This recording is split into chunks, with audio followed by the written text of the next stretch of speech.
The morning of the 7th of November 1812 did not break with a sunrise. It emerged as a bruise, colored smudge against a sky of iron gray.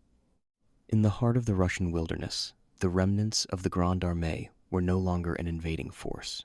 They were a collective of ghosts, shivering under threadbare greatcoats. But in the camp of the IX Corps, something was fundamentally wrong. It wasn't just the cold, and it wasn't just the hunger. It was the silence. Colonel Deforge stood by a smoldering fire that offered more smoke than heat. In his hand, he held the morning's muster roll, a stack of parchment that felt heavier than his saber. Beside him, the sergeant major adjusted a bandage on a hand blackened by frostbite. The order was given: call the roll. In any other battalion, the air would be filled with the weary present of tired men. But as the names of the 4th Battalion began to ring out, the only response was the whistling of the wind through the skeletal birch trees.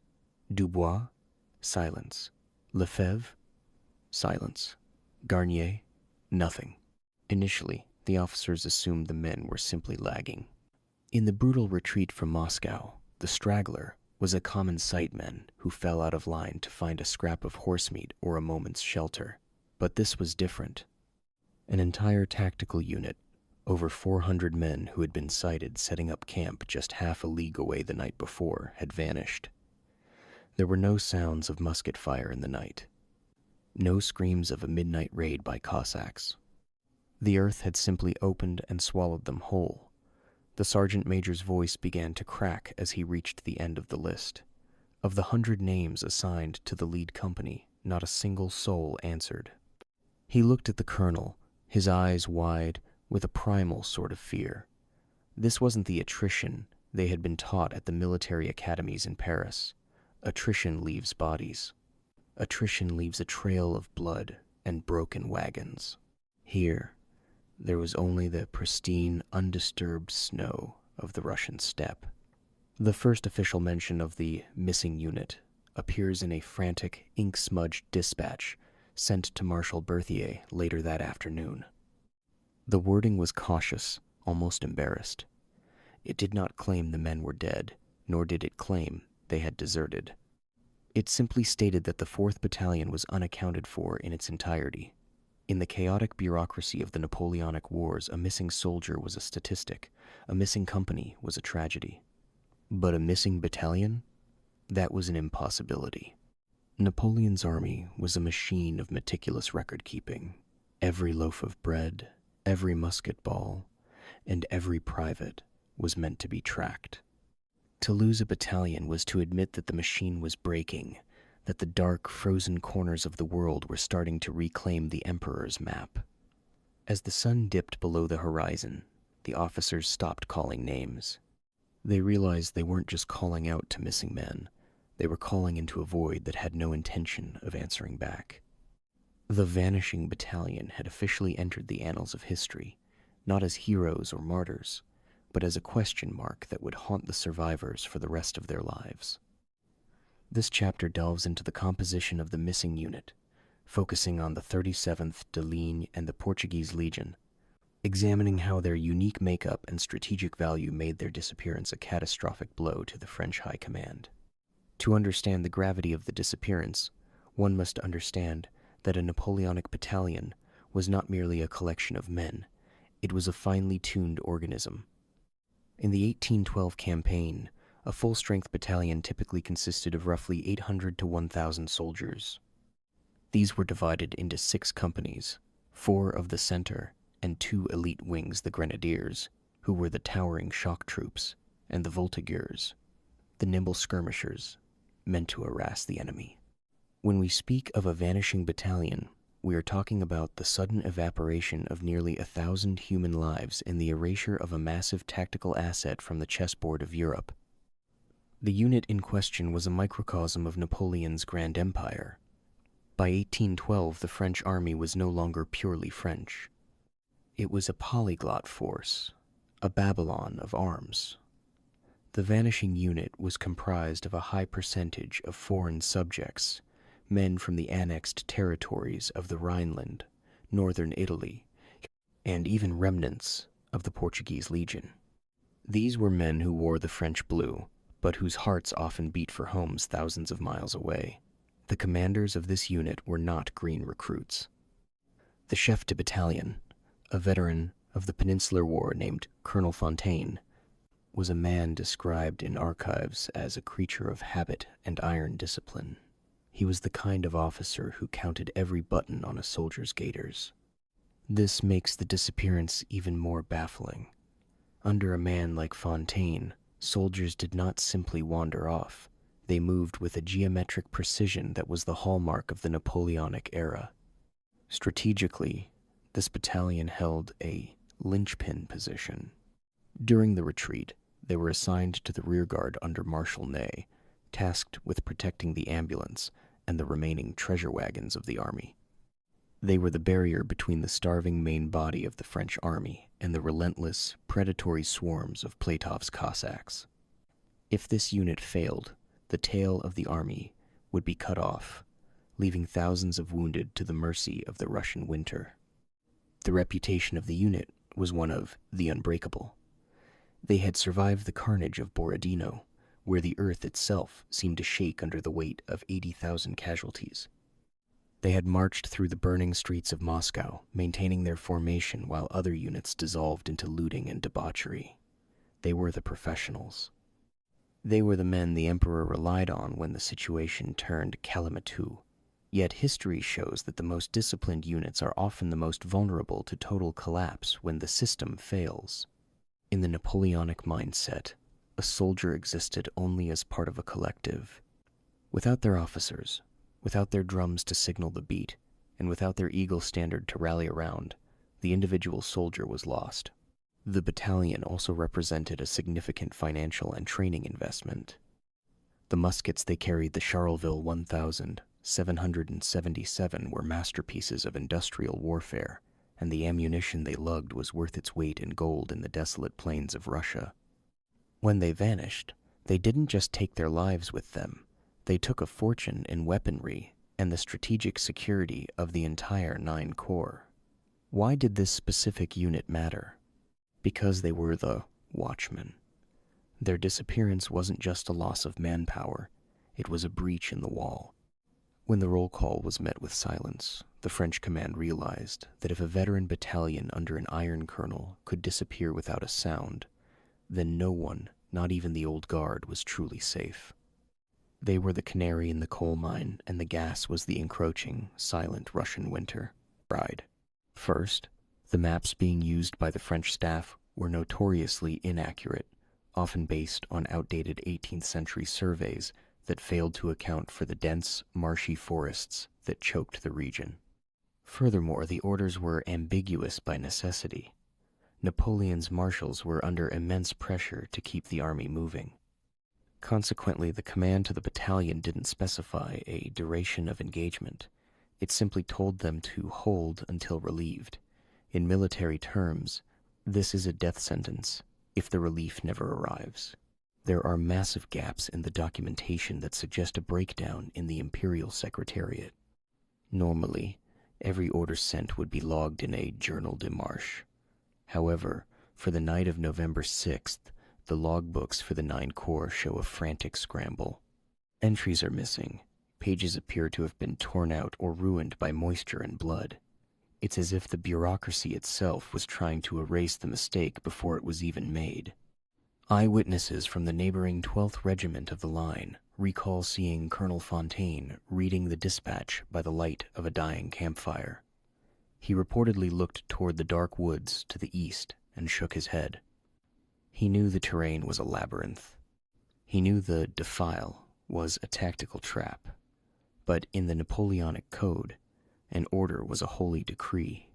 To question was to flirt with a court-martial. The battalion moved out at roughly 5:30 p.m., just as the sun was being strangled by a heavy gray fog. They marched away from the warmth of the main campfires and into the uncertainty zone. One of the most chilling aspects of these orders was the rushed nature of the deployment.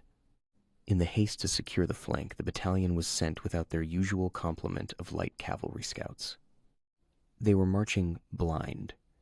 No eyes were ahead of them to spot an ambush, and no messengers were stationed behind them to maintain a link to the main body. Historians who have combed through the Service historique de la Défense in Vincennes have noted a strange anomaly. There is no record of who, specifically, authorized the detachment. Marshal Victor's staff later denied issuing the specific command to move so far from the main line. This suggests a phantom order, perhaps a verbal command whispered in the dark, or a written note that was lost with the orderly who carried it. The battalion was effectively ordered out of existence. They were sent to a place that didn't exist on most maps to perform a task that was never properly recorded under the authority of a ghost. When they marched into the tree line that evening, they weren't just following orders. They were marching into a bureaucratic void. By the time the sun rose the next morning, the orders were the only thing left of them, a few lines of ink on a scrap of paper, surviving while the men who read them had ceased to be. When the 4th Battalion shouldered their muskets and stepped off the main Smolensk to Minsk road, they were entering a liminal space. In military geography, this is the zone between two controlled areas where neither side holds sway. The terrain they entered was a nightmare of transition. The Rasputitsa mud had begun to freeze into jagged, ankle-breaking ridges, topped with a deceptive 2-inch layer of fresh, powdery snow.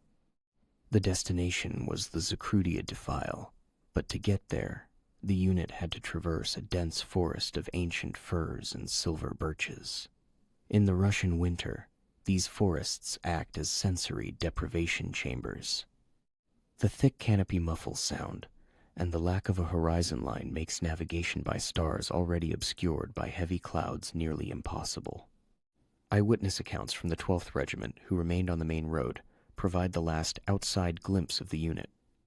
A young lieutenant noted in his diary that the 4th Battalion looked like a long blue serpent disappearing into a mouth of black velvet. He remarked on the eerie lack of conversation among the men.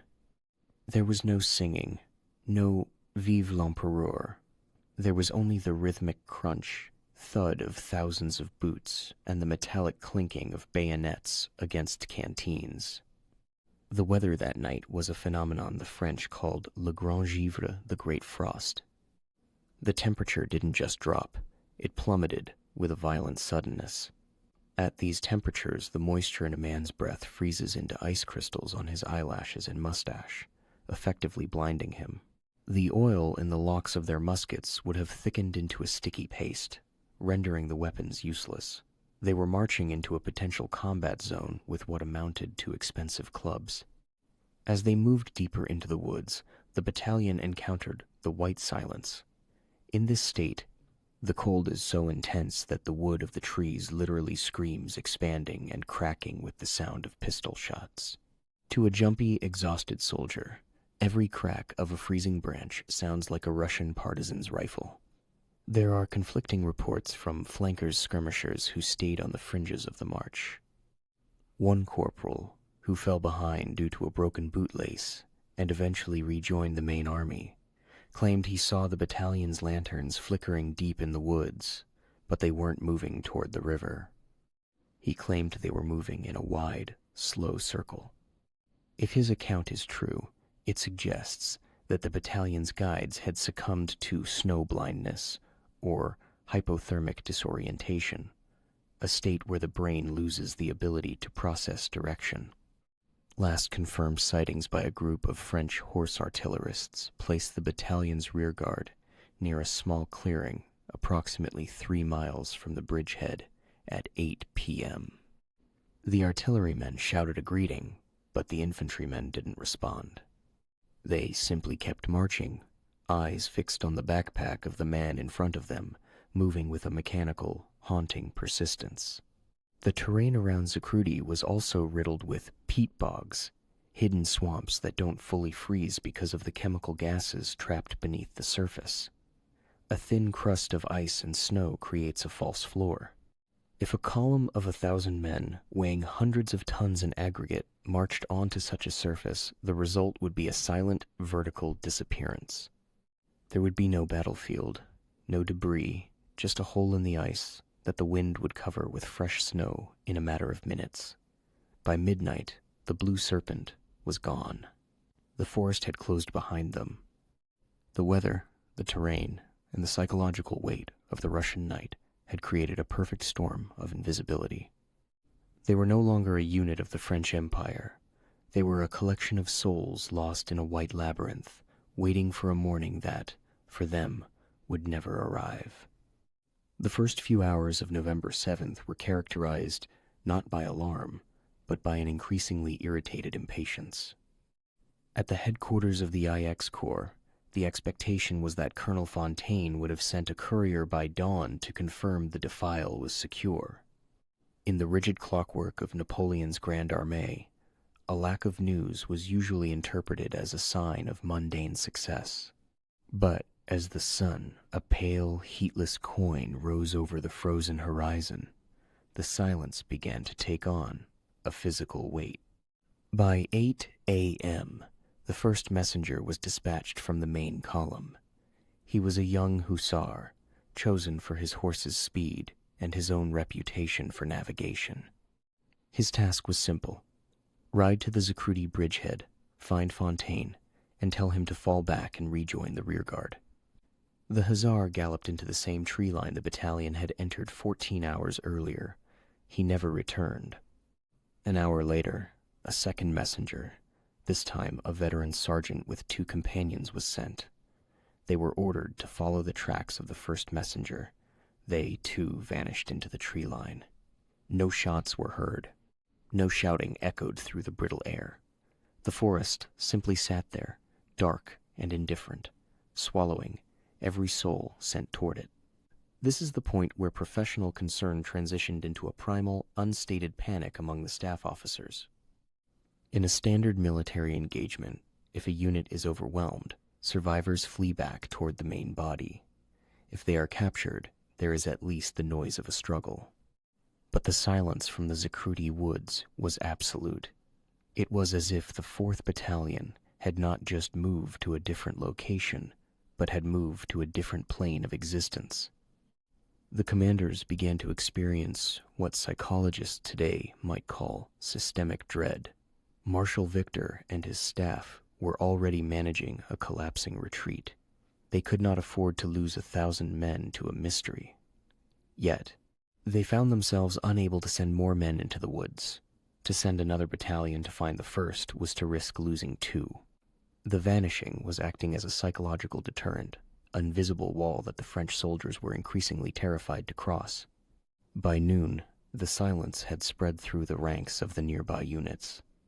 Soldiers are famously superstitious, and rumors began to ripple through the 12th Regiment.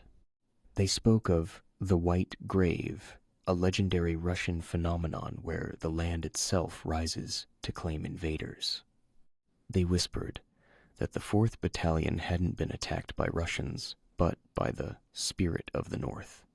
In the absence of factual reports, the supernatural filled the vacuum. From a command perspective, this silence was a tactical disaster. Without word from the bridgehead, Marshal Victor didn't know if the flank was secure.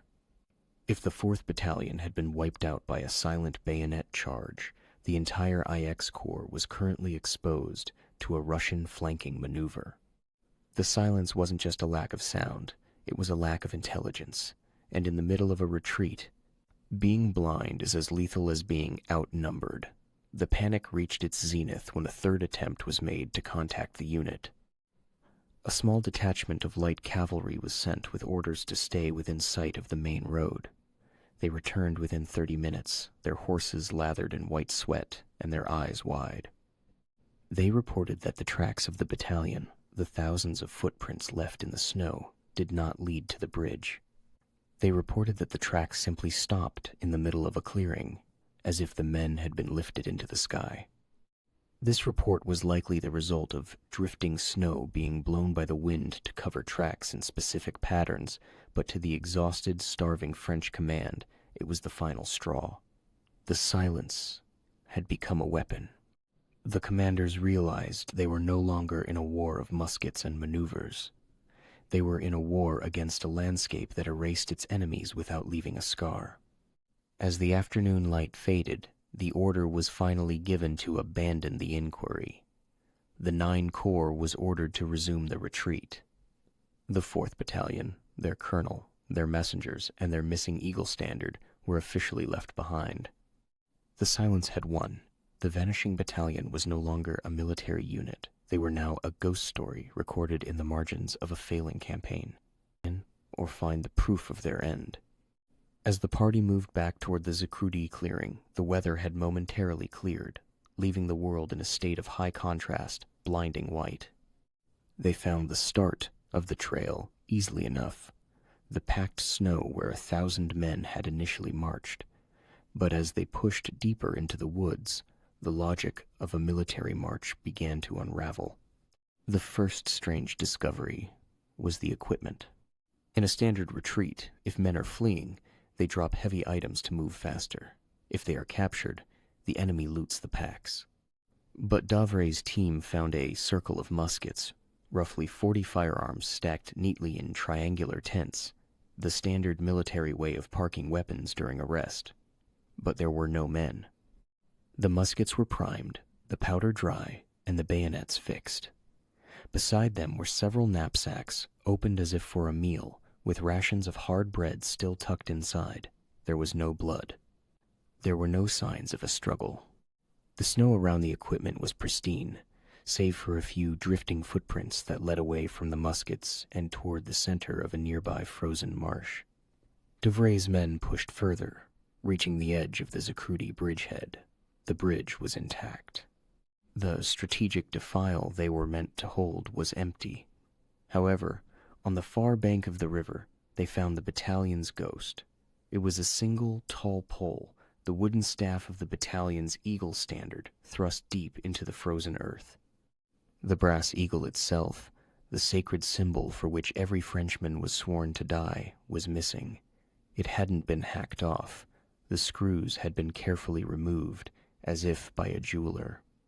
The search party then encountered the most chilling anomaly, the bloodless battlefield. In a clearing about half a mile from the bridge, they found the remains of a camp. There were several horse carcasses, presumably the officers' mounts. The animals had been butchered with surgical precision, but the meat had been left to freeze on the bone. Surrounding the horses were hundreds of circles in the snow imprints where men had clearly sat down in a defensive square. But there were no bodies. Not one. One of Davre's scouts, a man who had spent his youth tracking in the Alps, pointed out a detail that made the veteran's skin crawl.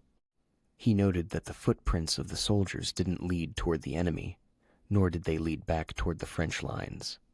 They seemed to converge on single points. He found areas where 10 or 20 sets of tracks walked toward a single tree or a single patch of thick ice and simply ended. There were no return tracks, no signs of dragging, just a termination of movement.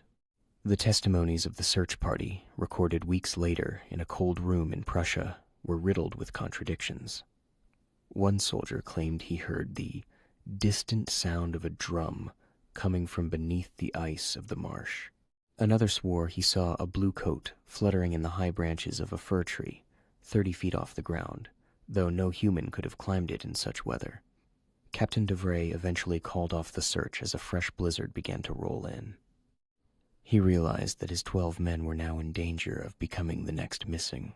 In his final report, he wrote a sentence that was later redacted by the imperial censors.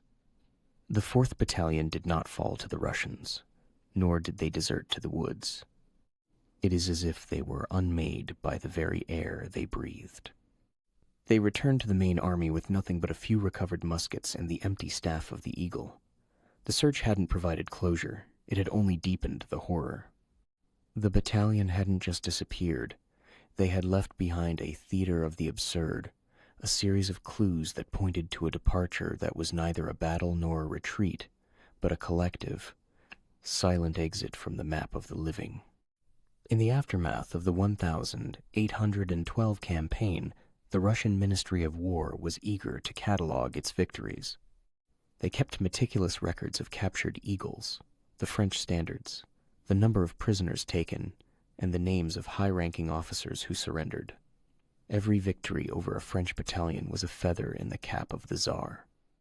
Yet when the records for the Zakruty region were examined, a glaring inconsistency emerged. General Mikhail Miloradovich, whose forces were harassing the French Ninth Corps during that specific week in November, made no mention of a major engagement involving a battalion-sized unit at the Dnieper tributary. His reports to Field Marshal Kutuzov detailed small skirmishes, the capturing of a few stragglers, the seizing of a baggage wagon, but there was no mention of a battle that would have accounted for the disappearance of nearly 1,000 men.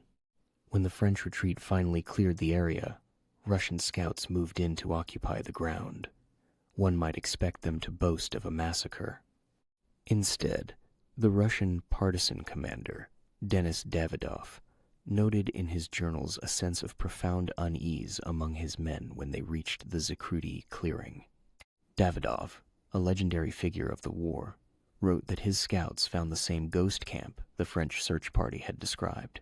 He noted that his Cossacks men, who were notoriously difficult to frighten, refused to camp in that specific clearing, claiming the ground was unholy. Prisoner interrogations conducted by the Russian High Command in late November yielded even more confusion. When French prisoners from the IX Corps were asked what happened to their sister battalion, they gave conflicting accounts. Some claimed they were taken by a great fog.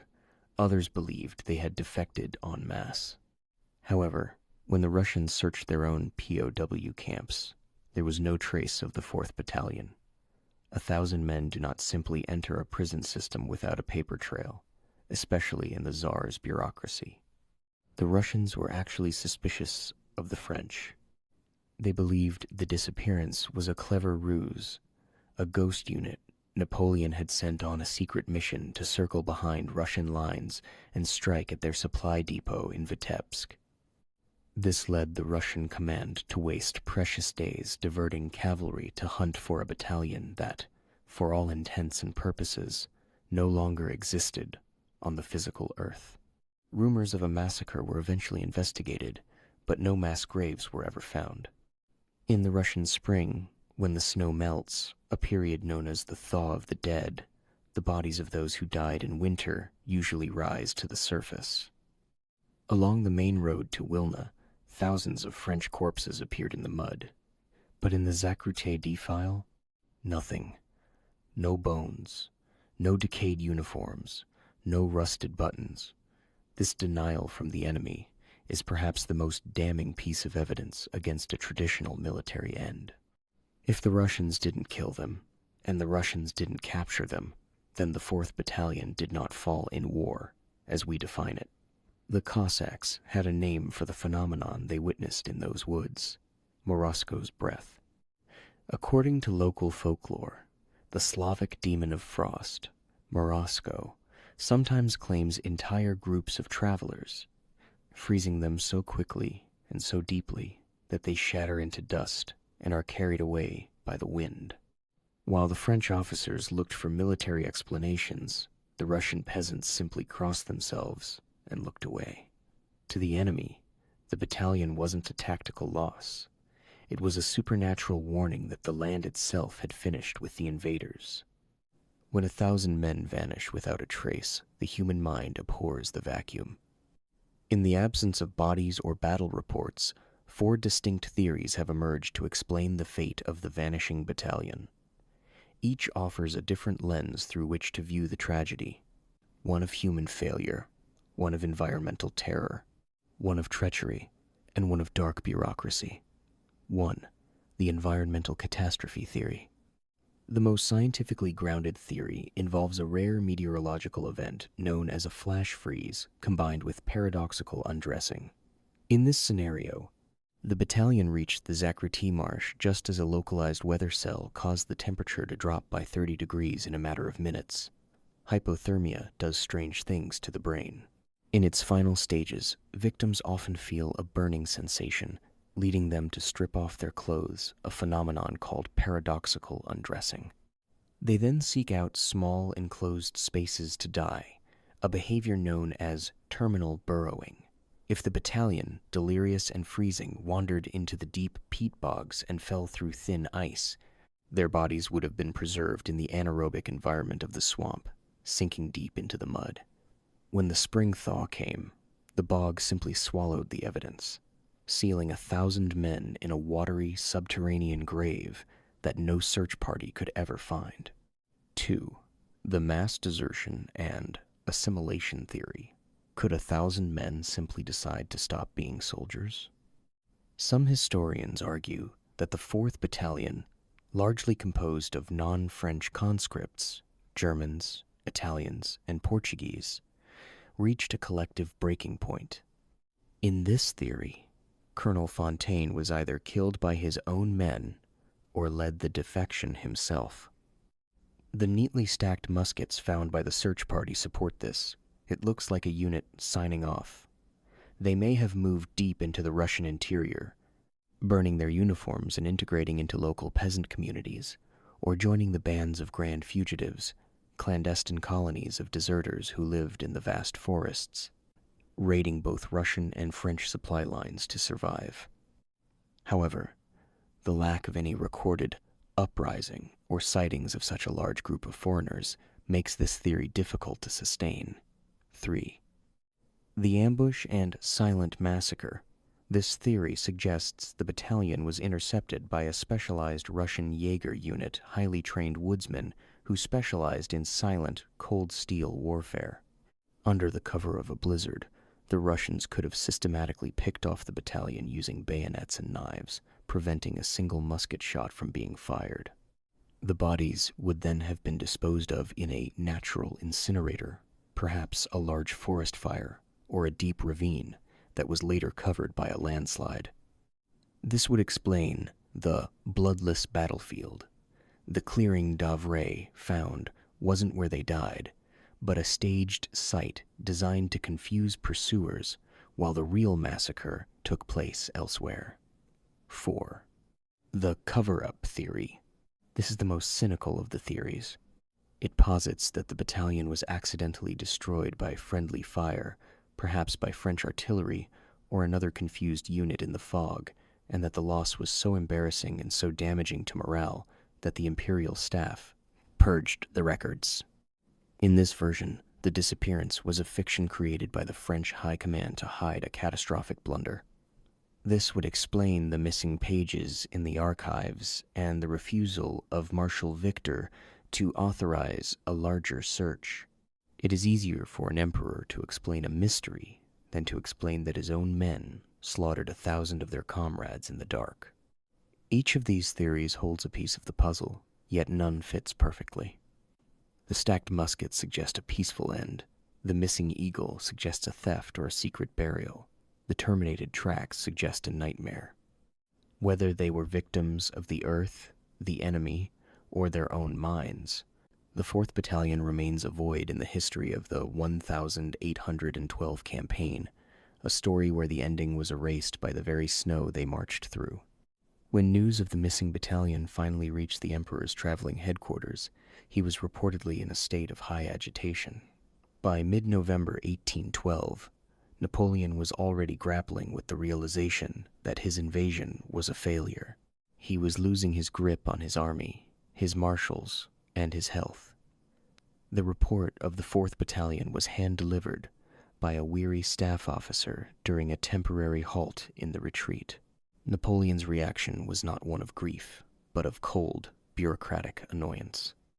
According to the memoirs of his master of horse, Caulaincourt, the emperor scanned the report, threw it onto a folding camp table, and remarked, "A battalion does not vanish.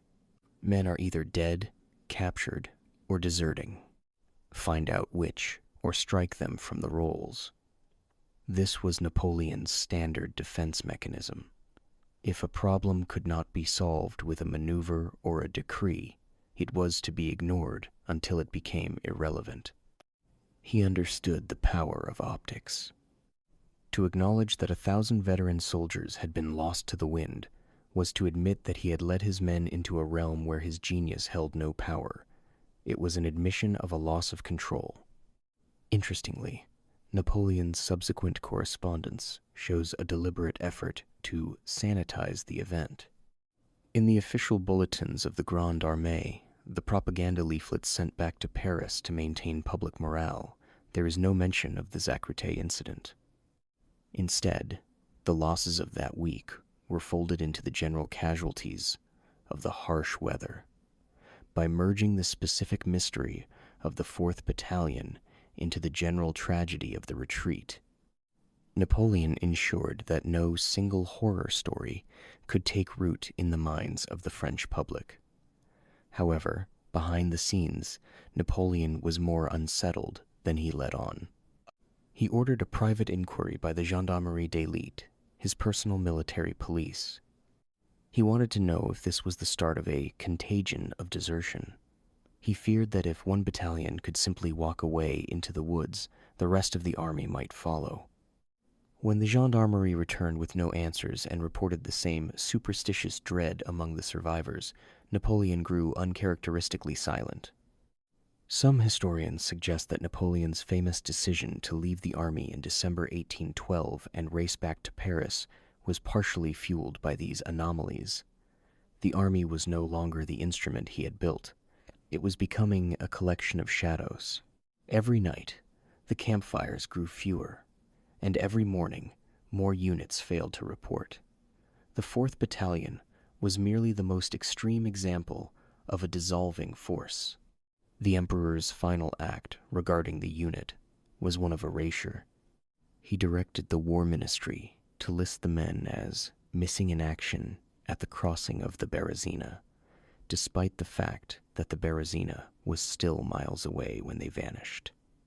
By moving the date and location of their end to a known bloody battle, he gave them a conventional death. He gave the families in France a reason to mourn a soldier's death, rather than the haunting uncertainty of a husband or son who had simply walked into a Russian forest and never came back. In the end, Napoleon treated the Vanishing Battalion like a typo in a grand manuscript. He didn't try to understand the mystery. He simply drew a line through it. To the man who sought to master all of Europe, the one thing he could not tolerate was a story he could not command.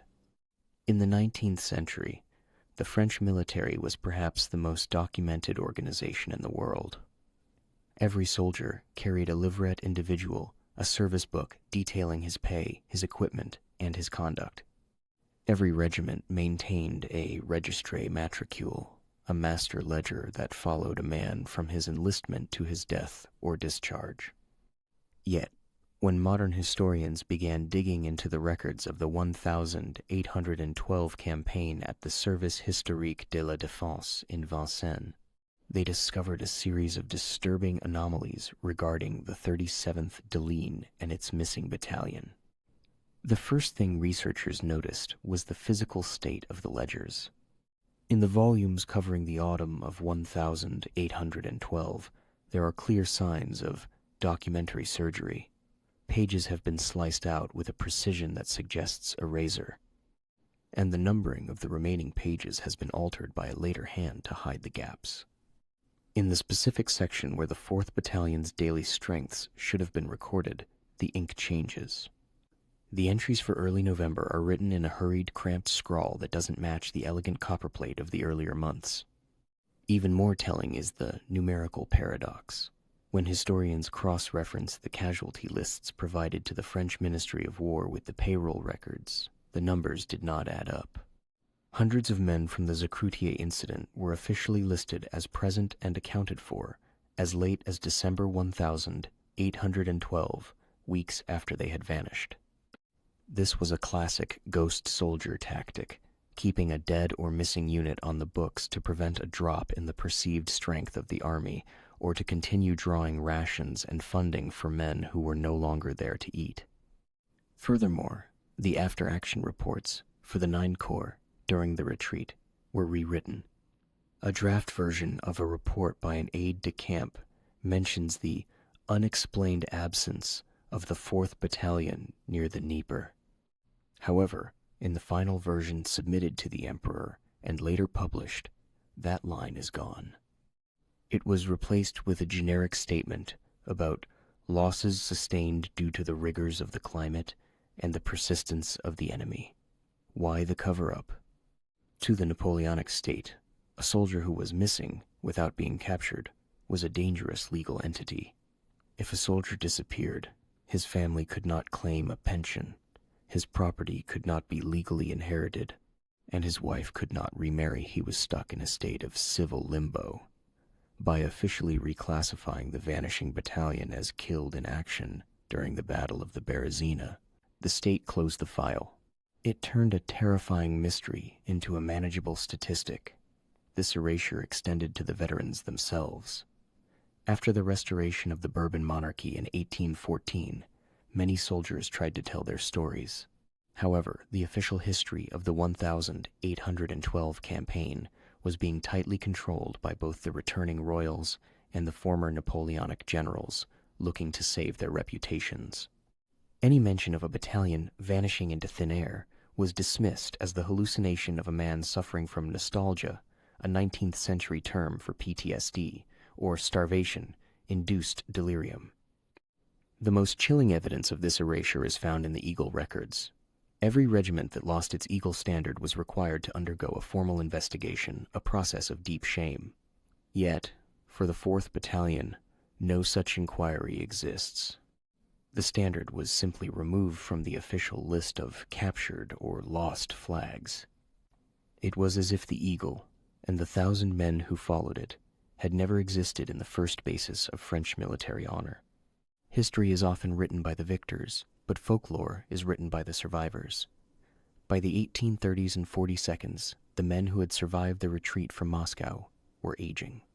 In their twilight years, many began to write their memoirs not for the government, but for their families.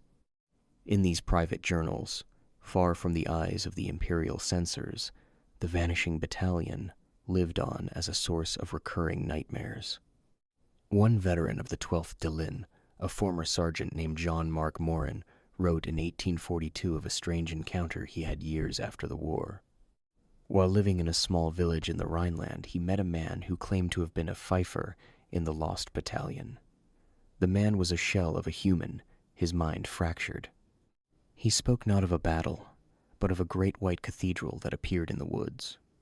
He claimed the battalion didn't march into the trees, but upward, following a sound that vibrated the very marrow of their bones. The man died in an asylum shortly after. But his story mirrored dozens of other fringe testimonies that spoke of auditory hallucinations and atmospheric distortions near Zakritai. Meanwhile, in Russia, the area around the defile had become a place of local taboo. Russian folklore is deeply rooted in the concept of the leshy, the forest spirit that can lead travelers astray, making them walk in circles until they drop from exhaustion.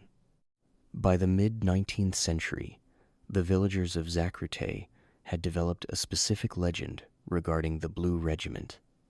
They claimed that on certain nights, when the frost is so cold that the air turns to glass, one can hear the rhythmic thump-thump of a marching drum echoing from the marshes.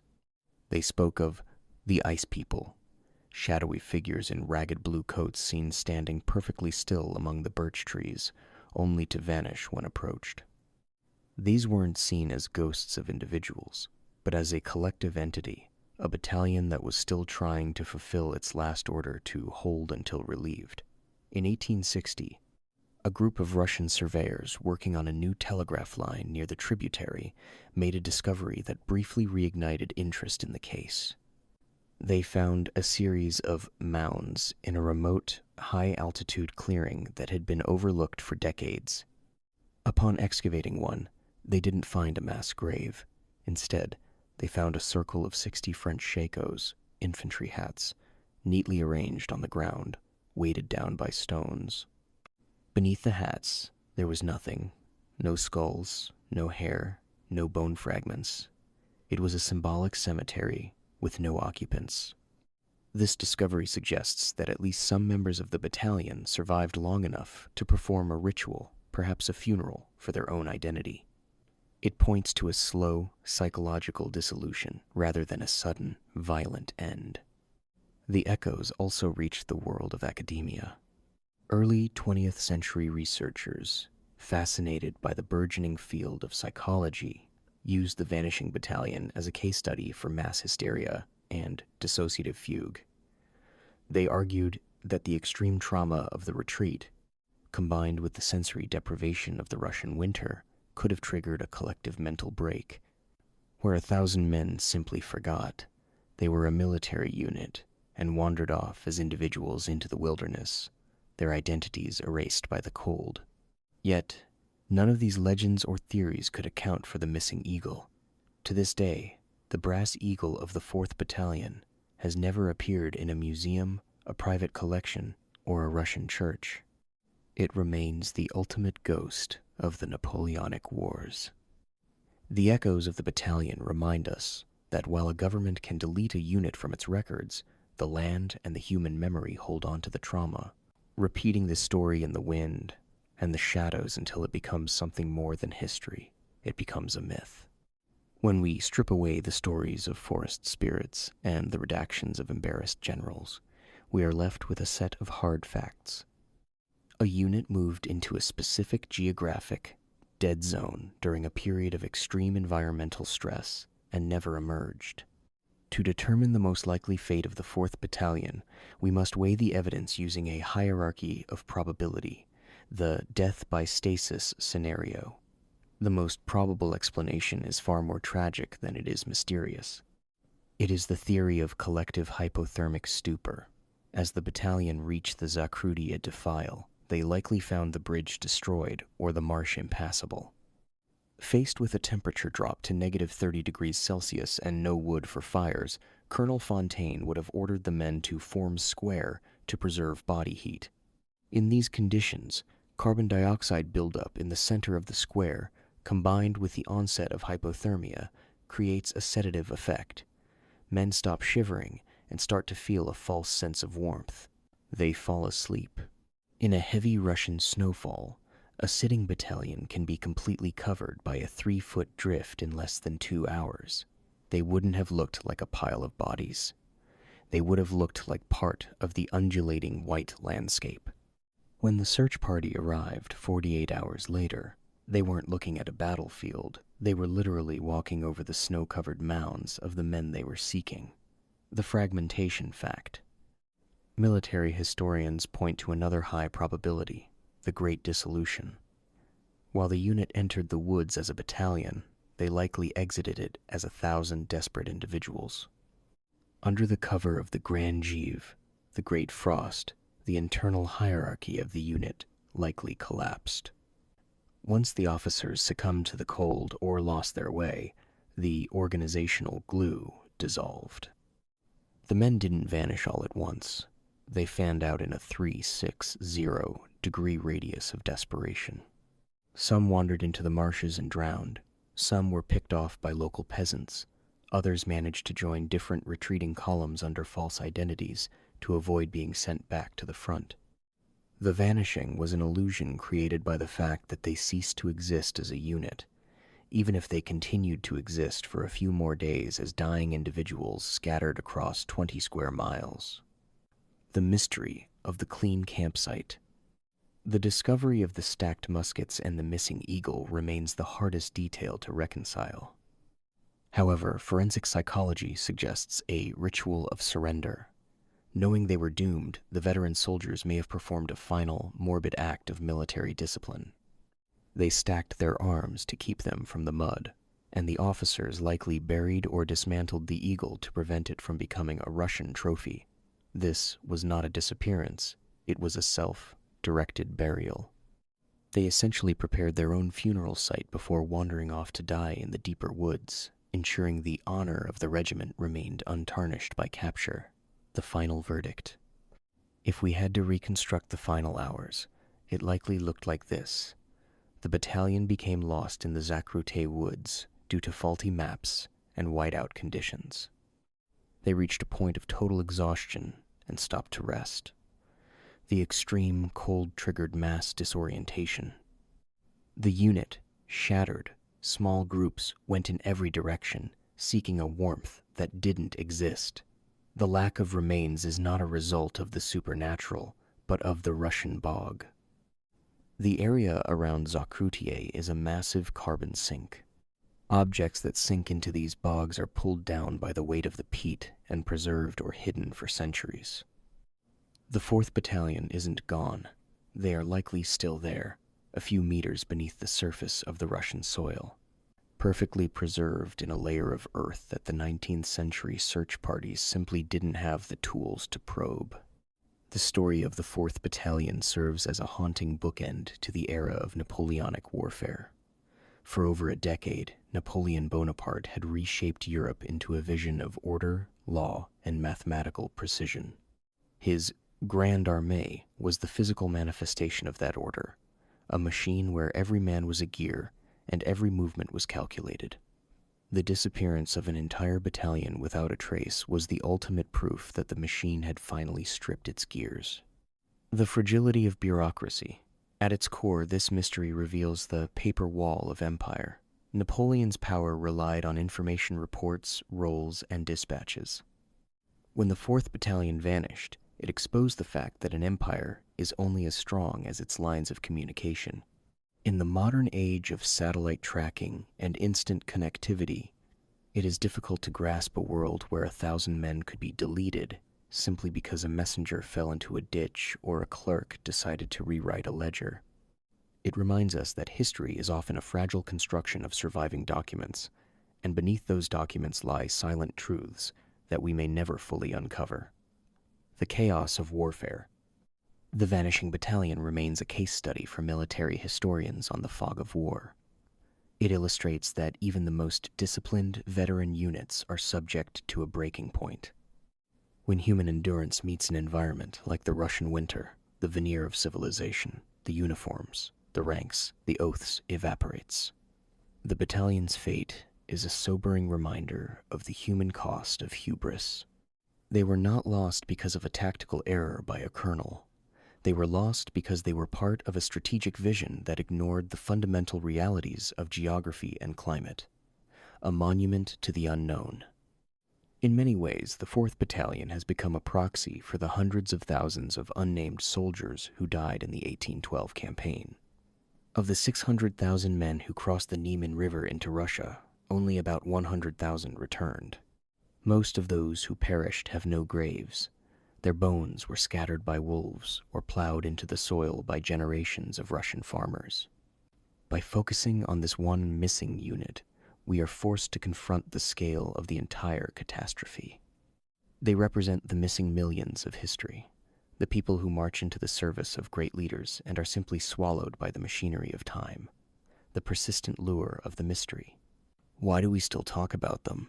Because the human mind finds a clean death, a death on the battlefield, easier to process than a disappearance. A disappearance leaves a wound that never quite heals. It invites us to fill the silence with our own fears and wonders. As long as the 4th Battalion remains unaccounted for, they remain immortal in a strange way. They are still marching through the woods of our imagination, their boots crunching in the snow, their eagle standard hidden away from the light. The legacy of the Vanishing Battalion is a warning. It tells us that no matter how great the empire, no matter how brilliant the commander, and no matter how disciplined the soldiers, there are forces, the wind, the frost, the deep silence of the earth, that cannot be conquered. They remind us that at the end of every great march, when the names are called and the fire burns low, there will always be some who do not answer the roll call. They are the ghosts in the machine, the echoes in the woods, and the enduring mystery of the Great Retreat.